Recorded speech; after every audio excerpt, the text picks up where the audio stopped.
Hello and welcome, I'm Thomas Porteous and you're watching NewsX World. Let's take a look at some of the top stories. Top US officials Scott Bessent, Howard Lutnick and Jamieson Greer will meet China's Vice Premier Li Lifiang in London today. The talks come as both sides look to calm a fresh tariff round on tensions.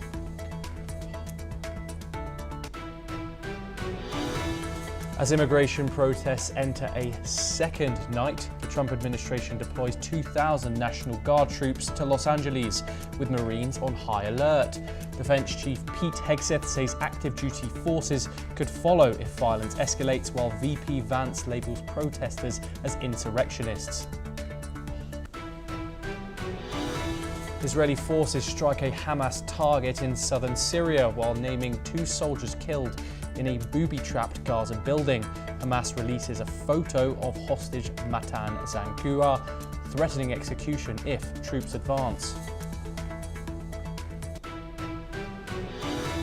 President Trump thanks the National Guard for containing the LA riots and announces masks will be banned at all future protests. Troops are expected to arrive in Los Angeles County within the next 24 hours.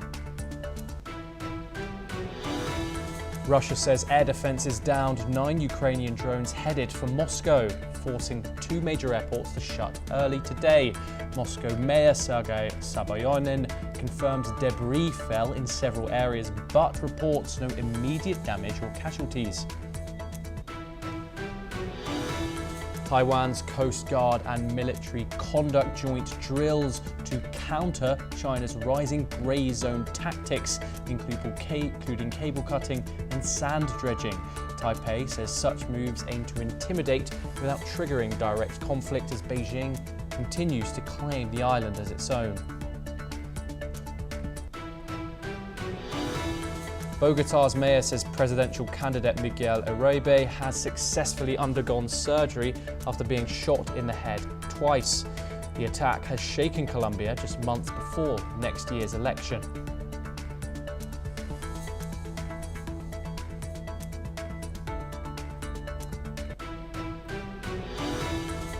The US Oceans Conference kicks off in Nice, bringing together leaders to tackle marine pollution, climate threats and sustainable fishing.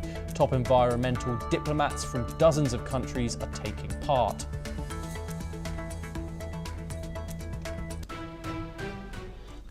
Our top story today: Russia has stuck Dmitry Petrov overnight, killing 1 and damaging infrastructure, adding to the conflict's toll.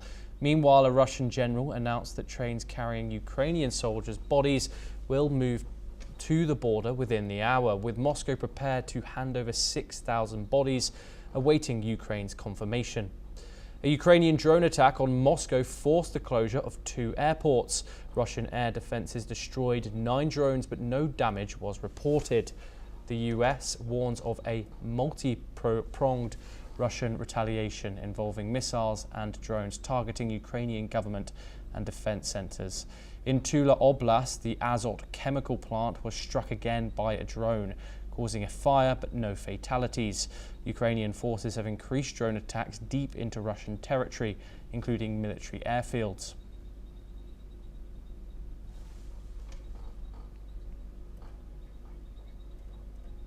We now move over to South America. Colombian presidential candidate and opposition senator Miguel Uribe has successfully undergone surgery after being shot 3 times during a campaign event in Bogota. The 39-year-old remains in critical condition, with the city's mayor warning that he now faces critical hours of recovery. Let's take a listen in to what the mayor of Bogota had to say. Es una gran noticia lo que nos ha contado ya la clínica, que superó la primera intervención. Son momentos y horas críticas para que sobreviva. Hay que pedirle a Dios que guarde la vida de Miguel y supere esta situación. Estas horas serán críticas.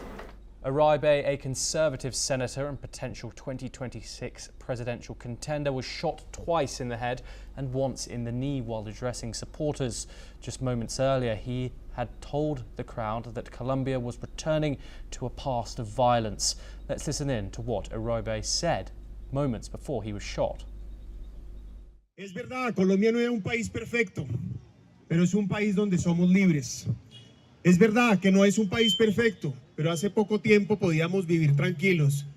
Y desafortunadamente nos están llevando a un pasado de violencia, a un pasado de guerra al que no queremos volver. En carne propia viví lo que implica la violencia. Y hoy estamos una vez más en guerra, y una guerra muy dolorosa, porque el gobierno... Authorities have arrested a 15-year-old suspect who is now in custody. Colombia's defense minister confirmed an investigation is now underway to determine if others were involved in the attack. Colombia's President Gustavo Petro said no possibility was being ruled out in the probe. Outside the hospital where Uribe is being treated, protesters chanted "Petro is a murderer" and "Down with Petro," accusing the government of creating a climate of political hostility. Uribe's party, the Democratic Center, called the attempted assassination a grave assault on democracy. His wife has called on Colombians to pray for his recovery, and the United States strongly condemned the attack. Secretary of State Marco Rubio called it a direct threat to democracy, blaming violent leftist rhetoric from the Colombian government for the escalation. The US State Department also issued a statement demanding justice. We move back over to North America now. President Donald Trump has ordered 2,000 National Guard troops to Los Angeles County under Title X authority, overriding California Governor Gavin Newsom's objections. The move comes as protests erupt across Latino communities, sparked by mass immigration raids and a heavy federal response. US President has thanked the National Guard while taking a dig at California Governor. Border control agents have deployed tear gas on demonstrators, and Defense Secretary Pete Hegseth now warns active duty Marines may soon be called in. Trump, praising the Guard's response, declared that masks will now be banned at all protests. Governor Newsom and Los Angeles Mayor Karen Bass slammed the federal action as dangerous and political. But White House insists it's necessary to crack down on lawlessness and what it calls an invasion at the border. We're now joined by Ross Fineold, political risk analyst, to discuss this in more detail. Ross, thank you very much for joining us on the programme. Ross, President Trump has deployed National Guard troops to Los Angeles to tackle these protests. That's overriding a state governor in these circumstances. How significant is this escalation in federal versus state power dynamics? It's an extremely rarely used presidential power to go over the governor and to activate the state National Guard, keeping in mind that in the United States we have the active duty military, we have the reserves, which are under the control of the federal government, but then we also have something called the Guard, or the National Guard, which is controlled by the governors of the states. And typically the governors of the states would call out the National Guard when there's a natural disaster situation, like the aftermath of hurricanes, for example. Sometimes the National Guard will be called out to deal with a riot type of situation. But again, that's typically the state governor who would do that, and not the president who would sideline the governor in activating the National Guard. Now, there is legal authority for the president to do this, but apparently the last time that a president did this was way back in 1965, which shows you how rare it is for the president to activate the state National Guard to deal with rioters. Ross, is this move legally solid, or do you think we were going to see some constitutional challenges from the state of California in the coming days?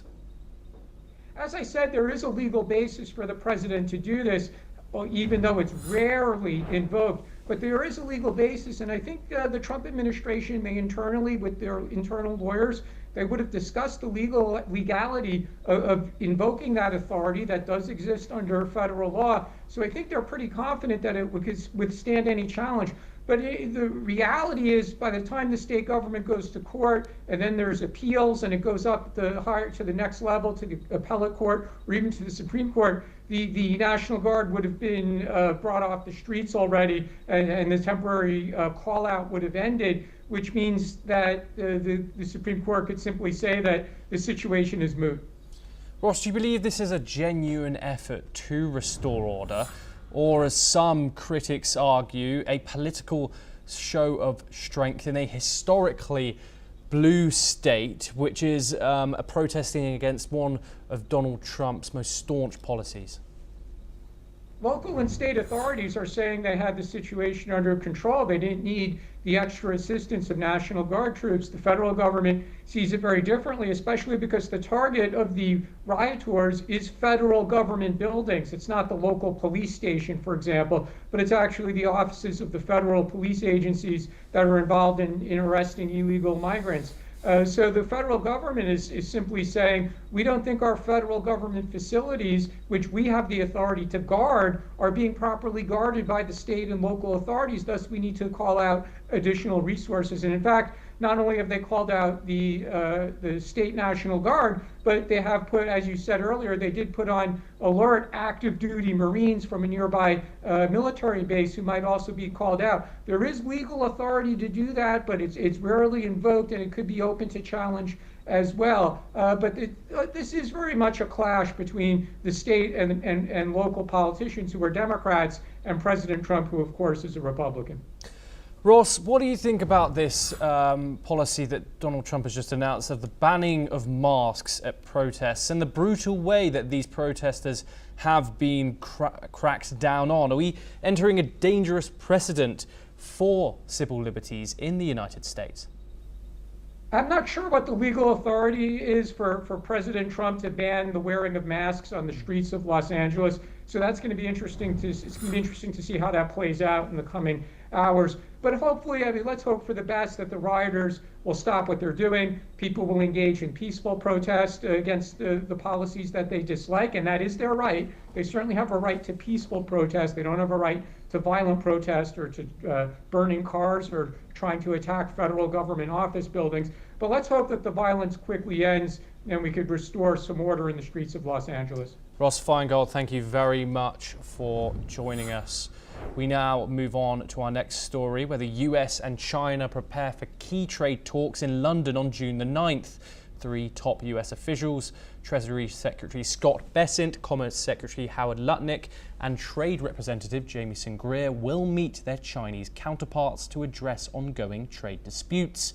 This comes after President Trump's call with Chinese President Xi Jinping last week, where both leaders agreed to exchange visits and ordered staff to hold talks. China's Vice Premier He Lifeng will also be in the UK this week, with the first meeting of the China-US Economic and Trade Consultation Mechanism scheduled. The talks aim to build on a 90-day tariff truce struck in Geneva in May, which helped global markets recover from a sharp sell-off. Despite this, deeper issues remain, including disputes over rare earth mineral exports, the status of Taiwan, and economic policies. Both countries face pressure to ease tensions, with the US viewing China as its top geopolitical rival. We're now joined by Shriant Kondali, who's a professor of China studies at Jawaharlal Nehru University, located in New Delhi. Thank you very much for joining us. What are your thoughts on this 90-day pause on tariffs that has occurred? We have seen violations on both sides, accusations of violations on both sides. Do you think this trade pause will hold up? We do not know for sure, because the Geneva meeting has decided about reduction from over 145% to 10% tariffs. They also discussed about the Chinese re-exports of rare earth metals to United States, which is one of the major sticking points. And also the Chinese raised the issue of student visas in several universities in the United States. So on all of these, there are differing views, and we do not know whether China is sincere in sticking to the points at the Geneva meeting, as well as the Thursday meeting, the phone call, not the meeting, between President Trump and President Xi Jinping. So these are all in the works, and possibly we need to see how China or the United States will stick to the agreements. During the Trump administration, first administration, there was an agreement in January 2020. The Chinese said they will invest about $250 billion in the United States for the trade surplus they enjoyed with the United States. However, nothing came out of it in 2020. So today we are back again with the discussions, and one of the points that the United States raised was since China has surplus trade with the United States, they should invest more in the United States market. But this has not happened, and so we are back to square one, and the London meeting would possibly will have discussions about all of these issues.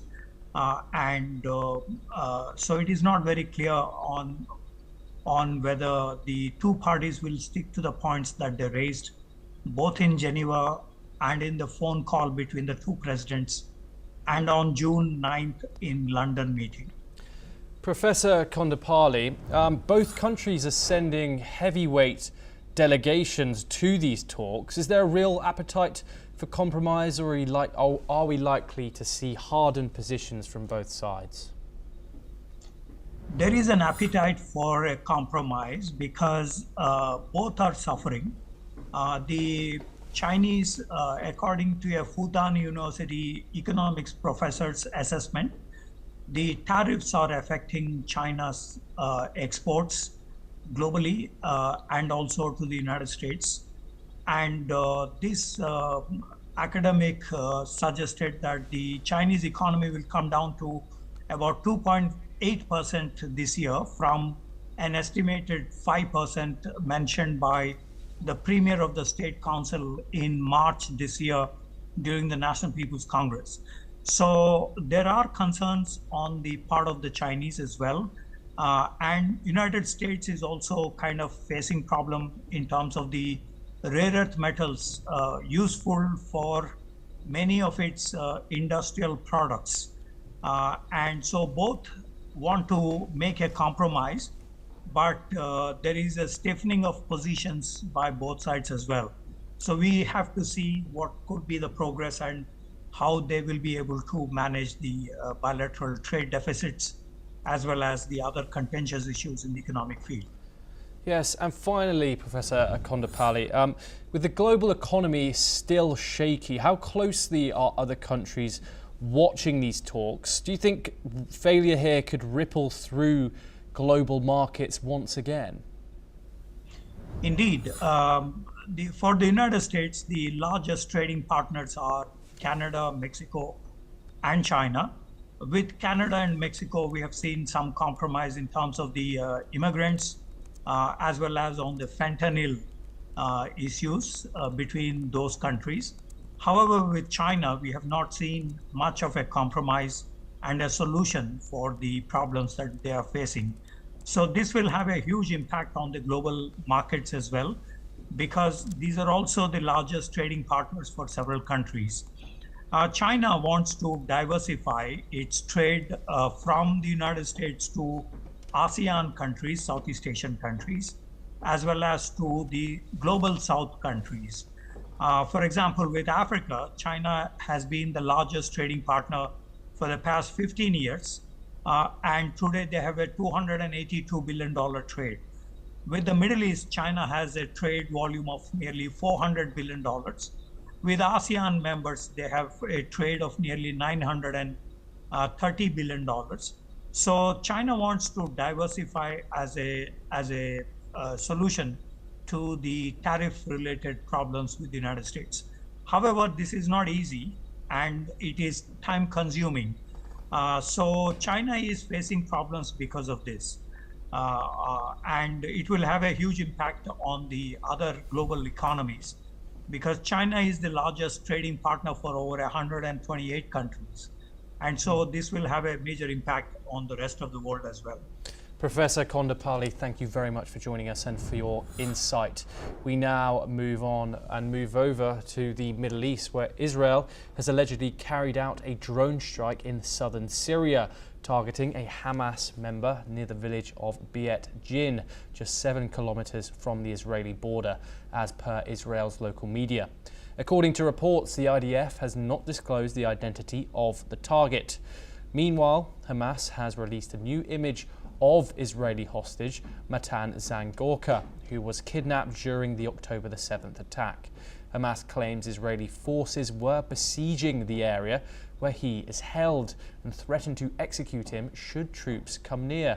The military has stressed in a statement that no attempt had been made to extract Zangauker, while Zangauker's mother, who is an active protester, is demanding a hostage deal, has said that she is very worried about his physical and mental state.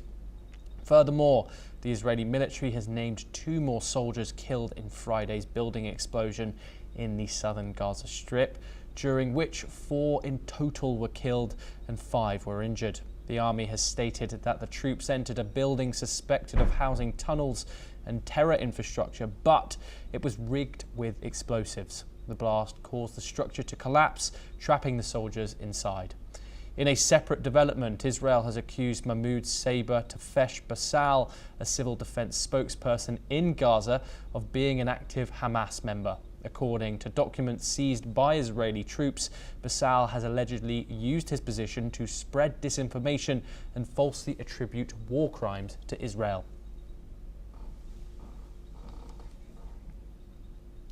Taiwan's Coast Guard has conducted joint military drills in the southern city of Kaohsiung amid what the government calls growing grey zone threats from China. The exercise, overseen by President Lai Ching-te, simulated a hijacking scenario involving international terrorists, with Coast Guard forces working alongside military helicopters to retake control of a ferry and evacuate casualties. Taiwan accuses China of engaging in provocative non-military actions, such as cutting undersea cables and illegal sand dredging, to apply pressure without direct confrontation. The Coast Guard, often the first to respond to such incidents, has been expanding its fleet, including with the Anping-class stealth corvettes equipped with anti-ship missiles. President Lai said Taiwan's government will continue to consolidate its defensive capabilities and safeguard its democracy. The drill also featured participation by top US diplomat Neil Gibson, underscoring Washington's continued interest in the region. Taiwan rejects Beijing's claims of sovereignty, maintaining that only the island's people can determine their future. We now move over to Europe, where Prince Albert II and Princess Charlene of Monaco hosted a grand state dinner to honour French President Emmanuel Macron and his wife Brigitte Macron, marking a historic visit to the Principality. This visit is the first of its kind since 1984, when President Francois Mitterrand travelled to Monaco. The dinner, held at the Prince's Palace, followed a private meeting between the two leaders. The French delegation included high-profile dignitaries such as Christian Dior CEO Delphine Arnault and billionaire Xavier Niel. The visit coincides with Monaco's Blue Economy and Finance Forum ahead of the UN Ocean Conference in nearby Nice, where global leaders, including Macron, will discuss ocean conservation and sustainable development.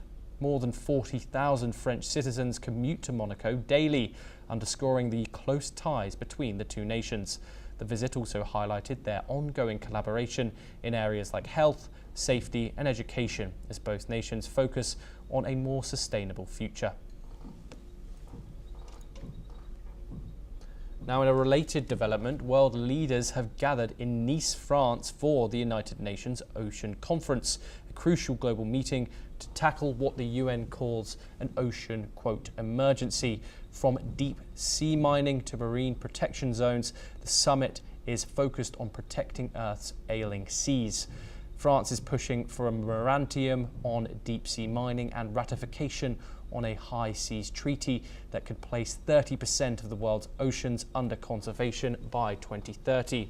But with only half of the required signatures collected so far, the treaty remains in limbo. Critics say final declarations lack teeth, with a little mention of fossil fuels, and fear the talks could amount to more words than action. Still, organisers hope countries will step up with funding and firm commitments as talks run through to June the 13th. We now move back to the Middle East, where tragedy has struck the Hajj pilgrimage in Saudi Arabia, as Iran confirms at least 13 of its citizens have died amid scorching temperatures. The Iranian Red Crescent reported that the pilgrims passed away while performing religious rites as temperatures soared to a sweltering 47 degrees Celsius, or around 117 degrees Fahrenheit. Authorities warn heat stroke is likely to blame, though official causes have not been specified. Pilgrims were urged to avoid direct sunlight and drink plenty of water, as heat stress becomes a growing threat in the region. A total of 86,700 Iranians are participating in this year's Hajj. Reports suggest over 1,300 pilgrims from various nations may have died this year, including 22 Iranians, amid extreme weather conditions. The World Health Organization says heat stress kills hundreds of thousands worldwide annually, with the true number likely much higher. Fresh unrest has erupted in India's northeastern state of Manipur, forcing authorities to impose a curfew and a 5-day internet blackout. The latest tensions were sparked by the arrest of 5 members of a radical Meitei group. Angry crowds torched vehicles, blocked roads and clashed with police in the capital, Imphal. Authorities have now shut down mobile data and imposed restrictions in 5 districts. Manipur has been the epicenter of violent ethnic clashes between the Hindu Meitei and Christian Kuki communities for over 2 years, claiming more than 250 lives and displacing thousands. Human rights groups blame politicians for stoking divisions, as thousands still remain unable to return to their homes. We stay in India, where active cases of COVID-19 have risen to 6,133 as of today, according to the Health Ministry. 6 COVID-related deaths were reported in the last 24 hours, 3 in Kerala, 2 in Karnataka and 1 in Tamil Nadu. Kerala remains the worst hit state with 1,950 active cases. Gujarat, West Bengal and Delhi follow closely. The national capital reported 21 new cases, pushing its total active cases to 686.